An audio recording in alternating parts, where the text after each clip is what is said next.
Good morning बेटा, welcome back to the online class of SS. हम अपना chapter 14 read करें, एयर वेदर एंड क्लाइमेट।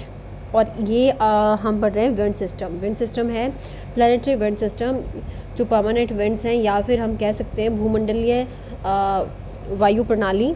ये देखो, ये जो ट्रेड विंड्स हैं ये स्पेशली हम कहेंगे इक्वेटर की तरफ चलते हैं, इक्वेटर से वेस्ट डायरेक्शन में आती हैं। ठीक है, इक्वेटर की तरफ बढ़ती हैं और वेस्ट डायरेक्शन की तरफ मुड़ जाती हैं।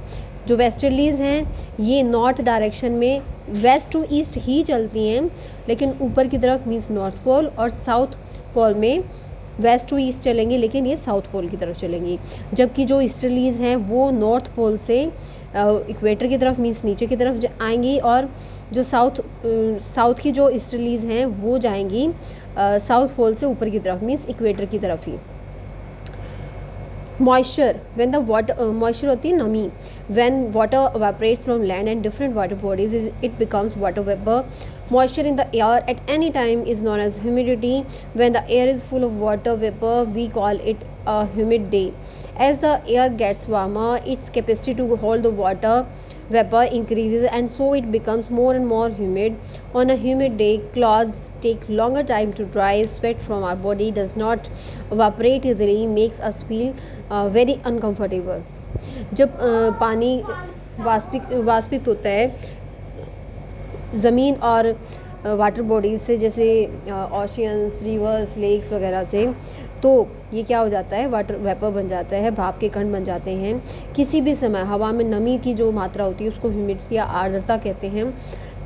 जब हवा फुल ऑफ वाटर वेपर्स से होती है, मतलब हवा में नमी ज़्यादा होती है, भाप के कण वाटर वेपर्स ज़्यादा होंगे, तो उसको हम ह्यूमिड या फिर एक आर्द्र दिन कहेंगे। जैसे जैसे जो हवा गर्म होगी, इसकी जो कैपेसिटी है, योग्यता है वाटर वेपर को होल्ड करके रखने की, वो बढ़ती जाएगी और ये ज़्यादा ह्यूमिड हो जाएगी। जैसा कि बारिश के दिनों में होता है कि जो हवा है उसमें ह्यूमिडिटी ज़्यादा होती है और हम कैसा फील करते हैं, चिपचिपा फील करते हैं। ठीक है, और इसलिए एक ह्यूमिड डे पर कपड़े भी बहुत टाइम लगाते हैं सूखने में, और हमारी बॉडी से जो पसीना है वो जल्दी से नहीं सूखता है और हमें असुविधाजनक या फिर अनकंफर्टेबल लगता है। सेकेंड पॉइंट है बेटा, जब ये जो वाटर वेपर हैं राइज होते हैं तो ठंडा होने शुरू हो जाते हैं, क्योंकि जैसे जैसे हम ऊपर जाते हैं तो क्या होता है, तापमान कम होने लगता है। जो वाटर वेपर हैं कंडेंस हो जाते हैं, मीन्स संघनित हो जाते हैं, causing formation of droplets of water. अब जो भाप के कण हैं वो किस में बदल जाते हैं, पानी की छोटी छोटी बूंदों में। Clouds are just masses of such water droplets. और जो क्लाउड्स हैं, बादल होते हैं, वो ऐसे ही पानी की छोटी छोटी बूंदों का एक बड़ा गोला होते हैं। When these droplets of water become too heavy to float in air, जब ये पानी की बूंदें इतनी भारी हो जाती हैं कि हवा में तैर नहीं सकती हैं, तो प्रेसिपिटेशन या फिर वर्षण के द्वारा नीचे आ जाती हैं। Jet planes flying in the sky leave a white trail behind them. जो प्लेन्स हवा में उड़ते हैं तो अपने पीछे कुछ सफ़ेद निशान छोड़ते हैं। ये क्या होता है, ये उनके इंजन से निकला हुआ मॉइस्चर है जो कंडेंस हो जाता है, संघनित हो जाता है, मतलब बादल का रूप ले लेता है। We see trails of condense moisture for some time. हम कुछ समय तक ये संघनित जो मॉइस्चर है या फिर नमी है इसको देख पाते हैं। When there is no air movement to disturb it, जब कोई हवा का मूवमेंट नहीं हो रहा होता है। नेक्स्ट बेटा प्रेसिपिटेशन, ऑलरेडी हम अभी पढ़ा। ये क्या है, precipitation that comes down to the earth in liquid form is called rain. जब जो लिक्विड है, जो पानी है, वो किसी भी फॉर्म में अर्थ पर आता है तो उसको हम बारिश या प्रेसिपिटेशन भी कह सकते हैं, वर्षण भी कह सकते हैं। Most of the ground water comes from the rain water. ज़्यादातर जो भूमिगत जल है वो बारिश से ही कलेक्ट होता है। जो प्लांट्स हैं वो पानी को प्रिजर्व करने में, उसको स्टोर करने में मदद करते हैं।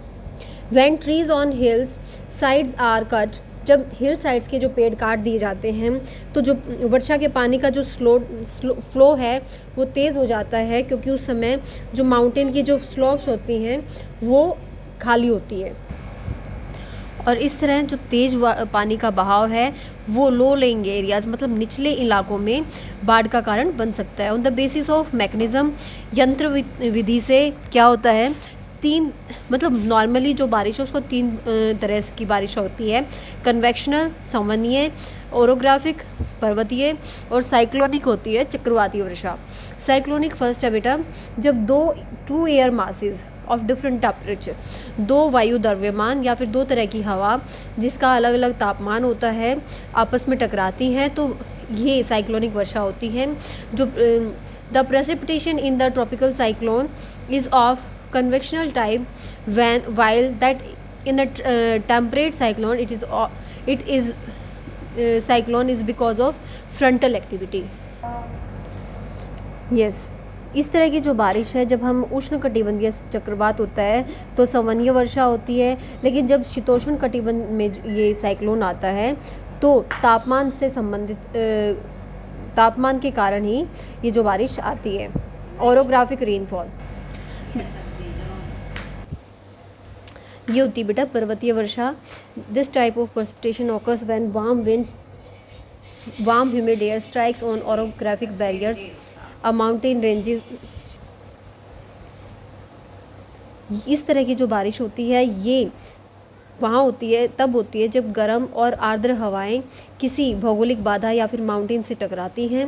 बिकॉज ऑफ इनिशियल मोमेंटम, आरंभिक गति के कारण the air is forced to rise, जो हवा है वो ऊपर उठती है। As the moisture laden air gains height, जैसे जैसे आर्द्रता से जो भरी हुई या फिर भाप के कणों से भरी हुई जो हवाएं हैं ऊपर उठती हैं, कंडेंसेशन होता है and soon saturation is reached, और जल्द ही जो बादल हैं वो भार को नहीं उठा सकते और इस प्रकार जो सरप्लस मॉइस्चर है वो फॉल्स डाउन, मतलब पर्वतीय वर्षा के रूप में बारिश होती है। कहाँ? विंड साइड पे, जिस तरफ से जो हवा पहाड़ से टकराती है दैट इज़ विंडवर्ड साइड, और जो ये अपोजिट साइड है इसको हम कहते हैं लीवर्ड साइड। रेन गेज या फिर वर्षा मापी एक इंस्ट्रूमेंट होता है जो रेन की या फिर बारिश की तीव्रता को मापता है। नेक्स्ट है कन्वेक्शनल या फिर सामान्य वर्षा।